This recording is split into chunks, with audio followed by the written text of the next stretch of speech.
দেখলাম ফারুকি ধরিছে বিএনপির পোলাপাইন, কেন ওয়াসিমের ছবি ড্রোন শোতে দেখায় নাই। ফারুকি দেখলাম মাপটাপ চাইতেছে। ফারুকির এই অভ্যাসটা ভালো, কিছু বার্তা দেয় না। এর আগেও পাঠ্য বইয়ে ওয়াসিমের নাম না থাকায় খুব খেপেছিল ছাত্রদল, দেখেছেন না, মনে আছে না? ছাত্রদল রে বলি, ছোট ভাই হিসাবেই বলি, ওয়াসিম আমাদের প্রিয়, সব শহীদেরাই আমাদের প্রিয়। শহীদদের উপরে দখলদারি করতে নাই, এতে শহীদের অসম্মান হয়, অমর্যাদা হয়। এটা পরামর্শ দিই আর এটা ইতিহাস বলি। 1990-এ আইকনিক শহীদ ছিল দুইজন, নূর হোসেন আর ডাক্তার মিলন। ডাক্তার মিলনের হত্যাকাণ্ডই এরশাদের পতনকে ত্বরান্বিত করে। উনি জাসদ করতেন, আমরা জানতাম। উনি বিএমএর নেতা, ডাক্তারদের নেতা, এটা সারা দেশে পরিচয় ছিল। ঢাকা মেডিকেল কলেজের টিচার ছিল। এখন এরশাদের পতনের পরে জাসদের মনে হইলো এটার পয়েন্ট নিতে হবে যে ডাক্তার মিলন জাসদ করত। সারা দেশ পোস্টারে ভরায় দিল জাসদ নেতা ডাক্তার মিলন বলে। মানুষজন পছন্দ করলো না। উনি ডাক্তারদের নেতা, ঢাকা মেডিকেল কলেজের শিক্ষক, 90-এর শহীদ, এই পরিচয়টা ঢাকা দিতে চাইলো জাসদ পরিচয় দিয়া। কি ফল হইল? নূর হোসেন যুবলীগের কর্মী ছিল, তার নাম সবাই জানে। ডাক্তার মিলনের নাম আজকে কয়জন জানে? এইভাবেই দলের স্বার্থ খাইয়া ফেলে শহীদের অমরত্বকে। ওয়াসিম শুধু না, সব শহীদের নামে টিকে থাকবে যদি ছাত্রদল আধিক্ষেতা না করে। শহীদদের মধ্যে শিবিরের ছেলে নাই? অবশ্যই আছে, ওরা তো আধিক্ষেতা করতেছে না। একমাত্র ওয়াসিমকে নিয়ে আধিক্ষেতা করতেছে ছাত্রদল। যখন মানুষ দেখবে যে আরে জোর করতেছে তো আমার উপরে, তখনই মানুষ মুখ ফিরায় নেবে। এভাবে হয় না আসলে। ওয়াসিমের নাম না আসলে কোথাও যেইভাবে ছাত্রদল ঝাঁপায় পড়তেছে তার উপরে, তাদের কিছু কথা বলতেই হয়। আপনাদের কি আদৌ কোনো নৈতিক অধিকার আছে কারো সমালোচনা করার ওয়াসিমের নাম না নেওয়ার জন্য? না, নাই, নাই। আপনাদের নৈতিক অধিকার নাই। আপনাদের দলেরও কোনো নৈতিক অধিকার নাই কারো সমালোচনা করার। জি, ঠিকই শুনতেছেন। আপনাদের বিএনপির কারো নৈতিক অধিকার নাই কেন ওয়াসিমের নাম নেওয়া হইল না এটা বলার। প্রমাণ চান? এইটা সাহেব দেখান তো 7ই আগস্ট 2024-এ তারেক রহমানের বক্তব্য, যেখানে শহীদের নাম উল্লেখ করতেছে। শুনেন। দেশ এবং জনগণকে স্বাধীন করতে গিয়ে চোখে মুখে বুকে গুলি আলিঙ্গন করা আবু সাইদ কিংবা মুগ্ধের মতন হাজারো ছাত্র ছাত্রী, তরুণ তরুণীকে প্রাণ বিসর্জন দিতে হয়েছে। শুনেছেন? ওয়াসিমের নাম আপনাদের ভারপ্রাপ্ত চেয়ারম্যান কইল? কয় নাই তো। উনার এই বক্তৃতাগুলো তো স্ক্রিপ্ট কইরা বক্তৃতা।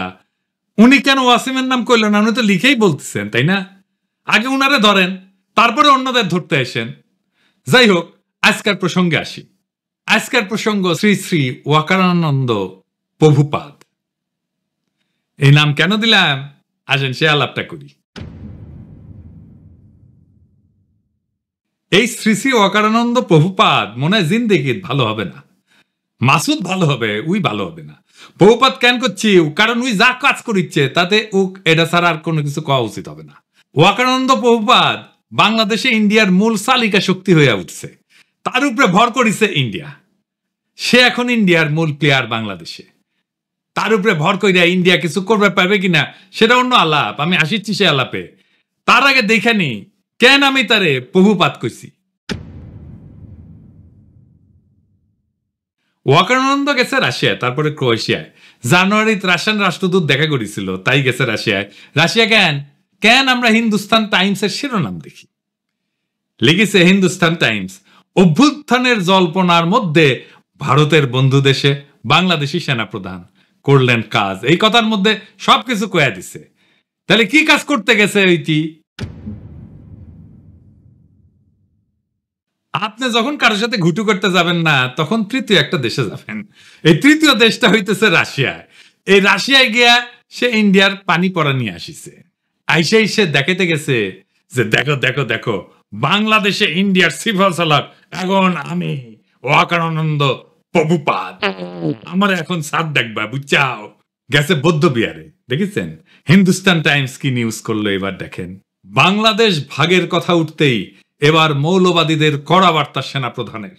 ওয়াকার বললেন, দেখেছাও। এরপরে কুটি গেল, এরপরে গেল পয়লা বৈশাখ করতে ঢাকেশ্বরী মন্দিরে। আর পাশে কে? এডিটর সাহেব দেখান। এই কিরে, এই কিরে কিরে, সন্তোষ শর্মা। হ্যাঁ, সন্তোষ শর্মা বাংলাদেশের রয়ের 1 নাম্বার লোক, বাংলাদেশে আলেমদের ইন্টারোগেশনের টাইমে হাজির থাকতো এই সন্তোষ শর্মা। শোনেন হারুন ইজাহারের কণ্ঠে। একটা নাম আমি বলতে চাই, আপনাদের সকলকে চিহ্নিত করে দিতে চাই। সে হচ্ছে এই একটা পত্রিকা ইদানিং খুব দেখা যায়, কালবেলা পত্রিকার সম্পাদক সন্তোষ শর্মা। সে সরাসরি ওই বিদেশি এই কান্ট্রির ম্যানেজারের পক্ষ থেকে, স্টেশন ম্যানেজারের পক্ষ থেকে সে সরাসরি আমাকে রিমান্ডে নির্যাতন করেছিল। সেজন্য ওই কালবেলা পত্রিকার সম্পাদক সন্তোষ এর বিরুদ্ধে শর্মা, ওর বিরুদ্ধে মামলা হতে হবে। এবং সে কিন্তু নিজেকে অনেক বিভিন্ন আড়াল দিয়ে সে নিজেকে আড়াল করার চেষ্টা করেছেন। এরাই কিন্তু আমাদের এই রাষ্ট্রকে সর্বদিক থেকে এনে ধ্বংস করেছেন। এরপর 21 টিভির নিউজ দেখেন আর এটা। সন্তোষ শর্মা এখন তিনি দৈনিক কালবেলার সম্পাদক ও প্রকাশক, কাজ করেছেন শক্তি নামের পত্রিকায়। সাপ্তাহিক সুগন্ধার মালিক ছিলেন সন্তোষ শর্মা, হয়েছিলেন দৈনিক আমাদের সময় পত্রিকার ব্যবস্থাপনা সম্পাদকও। দেশে পূজা উদযাপন পরিষদের কেন্দ্রীয় কমিটির সাধারণ সম্পাদকও তিনি। ভারতের প্রধানমন্ত্রী নরেন্দ্র মোদীর সাথে ঘনিষ্ঠতার সংবাদ প্রকাশ করে তার নিজের পত্রিকাতেই। পেশাগত এসব পরিচয়ের আড়ালে সম্প্রতি বেরিয়ে আসছে ভয়ঙ্কর তথ্য। সন্তোষ কিন্তু দুটো টার্ম কার্ড সে ইউজ করে, একটা সাংবাদিকতা, আরটা হলো সম্পর্ক। সে বাংলাদেশ পূজা উদযাপন পরিষদের সাধারণ সম্পাদক। হেফাজতে ইসলামের যুগ্ম মহাসচিব মুফতি হারুন ইজহার চৌধুরীর দাবি, ভারতীয় গোয়েন্দা সংস্থা র এর এজেন্ট সন্তোষ শর্মা। এইটা সাহেব, এবার আর ওর আসল প্রভু মোদির সাথে ছবিটা দেখান। এইবার আমাদের প্রিয় সালাউদ্দিন সাহেবের সাথে দেখান, ভিডিওটা দেখান না। দেখিছেন মালটা? এইবার সব হিসাব মিলিছে, খাপে খাপ মমতাজের বাপের মতো মিলে গেল। তার মানে এইটার পিছনে একটা বিশাল পরিকল্পনা আছে ওয়াকারের এই ভিজিটের পিছনে। আমরা একে একে দেখব ওয়াকারুজ্জামান কেমনে ওয়াকারানন্দ প্রভুপাদ হইয়া উঠল, সেই জার্নিটা আমরা এক্ষুনি একটু দেখি। ওয়াকারের সাথে তো ইন্ডিয়ার পররাষ্ট্র সচিব ক্যান্টনমেন্টে গিয়ে দেখা করেছিল, তাই না? সেনা প্রধান তো সারাক্ষণ নাকি কথা কইতেছিল নতুন সরকার তৈরির সময় ভারতের সেনা প্রধানের সাথে, তাই না? ভারতের সেনা প্রধানই কয়ে দিছে। As of today, firstly, there is no vulnerability from any side. I am in touch with the chief of Bangladesh during the time of when this changeover took place. I was in constant touch with him, and even thereafter, in November 24, we had a video conference also. When we talk about the relationship we should talk about when there is an elected government. So as of now, the relationship is with the military is well and perfect. তারপর আয়নাগড় ভিজিটে বাধা দিছে, তাই না?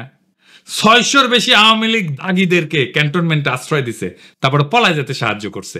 Lieutenant general মুজিবকে ক্যান্টনমেন্টে অন্তরীণ অবস্থায় পলায় যেতে সাহায্য করছে। বিডিআর হত্যাকাণ্ডের বিচার আর করা যাবে না কইছে না? এই বর্বরতা কোনো সেনা সদস্য করেনি, সম্পূর্ণটাই তদানীন্তন বিজিবির সদস্য দ্বারা সংঘটিত। Full stop. এখানে কোনো ইফ এবং বাট নাই। আয়নাগড়ের সব এভিডেন্স নষ্ট করেছে ক্যান্টনমেন্টের মধ্যে। রাজনৈতিক দলগুলোর ডেকে নিয়ে ঘুটু করেছে, তারপর আঙ্গুল উঁচায় শশাইতে গেছে, সারা দেশের মানুষের ঠাপ খেয়ে টানছে। হাসনাতরেও ধরতে গেছিল, পাবলিকের দিছে ঠাপ, হটিছে পিছে। তারপর শহীদ পরিবারের সাথে নাটক করেছে, পন্দের আলোতে কলাম লেখাইছে, ছাত্র সৈনিকের ঐক্য যেন ফাটল না ধরে। সৈনিক মানে সাধারণ সৈনিক না, কিন্তু সৈনিক মানে ওয়াকার। তারপরে সার্জিসরা ম্যানেজ করেছে ওয়াকার, তারে দিয়ে বিবৃতি দেওয়াইছে। তাই সার্জিসের নিয়ে একটা কথা কওয়া দরকার। অনেকেই কইছে আমি কিছু কই নাই, এখন একটু কই আর কি। সার্জিসের কথাবার্তা শুনে আমি শিওর ওয়াকারের সাথে ওরা একটা গুটু হয়েছে। সার্জিসের একটা কথা কই তোমারে ছোট ভাই মনে কইরা, আমাদের টাইমে এরশাদের বিরুদ্ধে আন্দোলন করতেছি, তখন ডাকসুর জিএস ছিল জিয়াউদ্দিন বাবলু। দারুণ বক্তৃতা দিত, বাসদ ছাত্রলীগ করেছিল, খুব স্মার্ট পোলা ছিল, তোমার মতোই বক্তৃতা দিত, সুন্দর করে কথা কইতো আর কি। এরশাদের সাথে হাত মিলাইল, মন্ত্রী হইল এরশাদের, মারা গেছে বেচারা, কিন্তু তার পলিটিক্যাল ক্যারিয়ার শেষ। ক্ষমতার সাথে কম্প্রোমাইজ করলে রাজনীতি থাকে না, রাজনীতি হইতেছে ক্ষমতার সাথে টক্কর দেওয়া। বাংলাদেশে খালেদা জিয়ার যে ইমেজ, এটা হয়েছে তার প্রিন্সিপালড পজিশনের জন্য। হাসিনার যে খাইস্টা ইমেজ, তা কম্প্রোমাইজের জন্য। জিয়াউদ্দিন বাবলু তো আমারও নেতা ছিল, আমি তো তখন মফস্বলের ছোট নেতা। আজ জিয়াউদ্দিন বাবলুকে কেউ চিনে? ওই সময়ের কত নেতা আছে না, কত নেতা ছিল, তো আমার যেটুকু পরিচিতি হয়েছে সেটুকু পরিচিতিও তো তাদের নাই। অথচ আমি তো তখন মফস্বলে কর্মী ছিলাম, তাই না? রাজনীতি একটা অনেক লম্বা পথ। এইখানে এই বয়সে কম্প্রোমাইজ করে ফেললে হয়তো এমপি হবা 2-1 বার, আরো বেশি হইতে পারো, মন্ত্রীও হয়তো হবা, তারপর জিয়াউদ্দিন বাবলু হয়ে যাবে। হাসনাত মন্ত্রী এমপি হইতে পারবে কিনা জানি না, কিন্তু বাংলাদেশের নেতা হবে, আগামীর বাংলাদেশের নেতা হবে, যদি তার ইমেজটা এইভাবে ধরে রাখতে পারে। মার্চ ফর গাজায় হাসনাত যে মিছিল করিচ্ছেন না, ওর পাশের জায়গাটা তো তোমার হইতে পারতো সার্জিস, হয় নাই? ওই জায়গাটা রাজনীতির। আর ওয়াকার আনন্দ বহুপাদের সাথে যে কোনো কথাবার্তার নেগোসিয়েশন সব প্রাসাদ ষড়যন্ত্র, ওইখানে রাজনীতি থাকে না। যাই হোক, এই যে ওয়াকার এইসব করিচ্ছে, কেন করিচ্ছে, কিভাবে শুরু হইল এটা? বিক্রম মিশ্র এসে তার সাথে মিটিং করলো। আসছিল বিক্রম মিশ্র বাংলাদেশে, তারপরে হাওয়া, ওর খোঁজ পাওয়া যাচ্ছে না কয়েক ঘন্টা। তারপরে দেখা গেল ওয়াকারের সাথে মিটিং করেছে, এবং এই মিটিং কোন শিডিউলে করা মিটিং না, কোন আগে থেকে ঠিক করা মিটিং না, হুট করে মিটিংটা কইরা চলে গেল। তারপরে খালেদা জিয়ার সাথে দেখা করলো ওয়াকার। এটাই হইতেছে মূল খেলা ঘুরানোর ইভেন্ট। এইখানে ওয়াকার, বিএনপি আর ইন্ডিয়া তিনজন এক লাইনে আসে। ওয়াকার হইয়া ওঠে বাংলাদেশে ইন্ডিয়ার পিভট। মানে সাইকেলের চাকা দেখেছেন না তো, সাইকেলের চাকার স্পোক গুলা যে লেগে থাকে যে মাঝখানে, ওই যে ইয়ের কাছে, ওই গোল্লিয়ের কাছে, ওটাই হইতেছে পিভট, বুঝছাও? তো বিএনপি তো এইটা পিভট হয়ে উঠছে ওয়াকার। বিএনপি 72-এর সংবিধান, মুক্তিযুদ্ধের চেতনার, অসাম্প্রদায়িকতার, আওয়ামী লীগ ন্যারেটিভ গুলো বলতে শুরু করছে না তারপর থেকে। তারপরে ওয়াকারের পৌরুষ জেগে ওঠে, সে হারকুলিস হইতেছে, রাওয়া ক্লাবে আঙ্গুল উঁচায় দাবরানি দেওয়ার চেষ্টা করে। ওই দাবরানি আমি একা দাঁড়ায় চ্যালেঞ্জ করেছিলাম। আমি বলেছিলাম, ওই আঙ্গুল আমরা চিনি, নামায় কথা বলো ওয়াকার। তারপরে তো হাসনাতের ঘটনা ঘটলো। আমরা যখন পাল্টা দাবরানি দিলাম, তখন তারেক রহমান ওয়াকারের পিছে দাঁড়াইলো, বলল সেনাবাহিনীকে বিতর্কিত করার চেষ্টা হচ্ছে। ওয়াকার কি সেনাবাহিনী নাকি একজন ব্যক্তি? তারেক রহমানের ওয়াকারকে কেন সেভ করতে নামতে হইল? ওয়াকার তো নিজেই বিতর্কিত কাজ করতেছে, একটা দুইটা না, অসংখ্য। বিক্রম মিশ্র হাওয়া হয়ে গেল কয়েক ঘন্টার জন্য, তারপরে জানা গেল ওয়াকারের সাথে মিটিং। একটা রেসপন্সিবল রাজনৈতিক দল হিসেবে তো তারেক রহমানের ওয়াকারকে প্রশ্ন করা উচিত ছিল, বিক্রম মিশ্রের সাথে কি আলাপ, কি কথা তাহার শোনে। এই মিটিং তো শিডিউলের বাইরে ছিল, শয়তানির পর শয়তানি করে যাবে, কিছু কওয়া যাবে না, বললেই সেটা সেনাবাহিনীর বিতর্কিত করার চেষ্টা হবে। বাহ, খুব মজা, আমি যার আমি করবো, আমাকে কেউ কিছু কইতে পারবে না। কি চমৎকার ইন্ডেমনিটি। যাই হোক, ওয়াকারকে দিয়া ইন্ডিয়া কি অ্যাচিভ করাইতে চায়? প্রথম, হাসিনার বিচার যেন বন্ধ করতে পারে। 2 নাম্বার, আওয়ামী লীগকে যেন নির্বাচন করতে দেওয়া হয়, সেজন্য ওয়াকার ইনক্লুসিভ নির্বাচনের কথা কয়। 3 নাম্বার, আওয়ামী লীগ যেন পুনর্বাসিত হয়। এই জন্য ওয়াকার যত নড়াচড়া করবে, ততই রাজপথে আওয়ামী লীগের মিছিল বেরোবে, বড় হইতে থাকবে এই মিছিল। এর ওর বাসায় যে আগুন দেবে। আর ফাইনালি আওয়ামী লীগকে যদি ফেরানো নাই যায়, তাইলে আওয়ামী লীগ ইন্ডিয়ার হইয়া যে রোলটা প্লে করেছিল, সেটা যেন বিএনপি করে, আবার যেন ইন্ডিয়ান রাজত্ব কায়েম হয় বাংলাদেশে। তো ওয়াকার করে দিয়া কি আবার রাজত্ব কায়েম করতে পারবে ইন্ডিয়া? স্বপ্নে পারতে পারে, স্বপ্নে তো কত কিছুই খাওয়া যায়। 1/11 আমেরিকায় কু করাইছিল না, তারপরে বাংলাদেশকে তুলে দিছিল ইন্ডিয়ার হাতে। ইন্ডিয়ার নিজের একার কিন্তু হ্যাডম হয় নাই বাংলাদেশের উপরে দখলদারি কায়েম করার। ইন্ডিয়ার বাপেরও সাধ্য নাই বাংলাদেশে আবার দখলদারি কায়েম করে, বরং ওয়াকার, বিএনপি আর ইন্ডিয়ার এই অশুভ মৈত্রী পরাজিত হবে। এটাই ইতিহাসের নিয়তি। বাংলাদেশে এক গুরুত্বপূর্ণ সন্ধিক্ষণে দাঁড়ায় আছে। জুলাই বিপ্লবের পর প্রফেসর ইউনূস যে সরকার পরিচালনার দায়িত্ব দেওয়া হয়েছে, তা শুধু নির্বাচন আয়োজনের জন্য না, বরং দীর্ঘদিনের দুর্নীতিগ্রস্ত রাজনৈতিক এবং প্রশাসনিক কাঠামো সংস্কারের জন্য। টাইম ম্যাগাজিন তাদের দুনিয়ার সবচাইতে প্রভাবশালী ব্যক্তিত্ব বলে স্বীকৃতি দিছে। এই মানুষটার লিডারশিপে আমরা সমস্ত ষড়যন্ত্রের জাল ছিন্ন করে আগায় যাব। এই সময়টা একটা বিরল সুযোগ আমাদের রাষ্ট্রকে পুনর্গঠন করার। কিন্তু এই রাজনৈতিক দলগুলা প্রয়োজনে সময় দিচ্ছে না, সাহায্য করতেছে না, তড়িঘড়ি করে নির্বাচন নির্বাচন নির্বাচন কইরা মাথা খারাপ করে দিছে। এই তড়িঘড়ি নির্বাচন করলে আগের যে সিস্টেম ছিল সেটাই থাকবে, কিছুই বদলাবে না। আবার ফিরে আসবে সেই ফ্যাসিবাদ, আবার ফিরে আসবে সেই স্বৈরাচার। বারবার দেখতেছেন না, বারবার রক্ত দেওয়া লাগতেছে, বারবার লড়াই সংগ্রাম করতে হচ্ছে, ওই একই জিনিস আবারও থাকবে যদি আমরা এবার কিছু করতে না পারি। তাই এখন এই সিস্টেম, এই ব্যবস্থা পরিবর্তনের সময়, শুধু নেতৃত্বের পরিবর্তন না। ইতিহাসের প্রত্যেকটা বাঁকে আমরা দেখছি যখন দেশপ্রেমিক জনতা একত্র হয় তখন কোনো ষড়যন্ত্রই টেকে না, কোনো চক্রান্তই সফল হয় না। ওয়াকার, বিএনপি বা ইন্ডিয়া যেই হোক, যদি তারা জাতির স্বপ্ন, শহীদের আত্মত্যাগ আর জনগণের আশা আকাঙ্ক্ষার সাথে সংঘাতে আসে, তাহলে ইতিহাস তাদের জায়গা করে দেবে ব্যর্থতা আর তিরস্কারের পাতায়। সামনে অন্ধকার আছে, কিন্তু আলোও কাছেই। প্রয়োজন শুধু দিক ঠিক করা আর পা বাড়ানো। আমরা অবিচলভাবে সেই পথে আগায় যাব, কেউ আমাদের রুখতে পারবে না। নতুন বাংলাদেশ আমরা গড়বই, দ্বিতীয় স্বাধীনতাকে আমরা পরাজিত হতে দেব না। ইনকিলাব জিন্দাবাদ।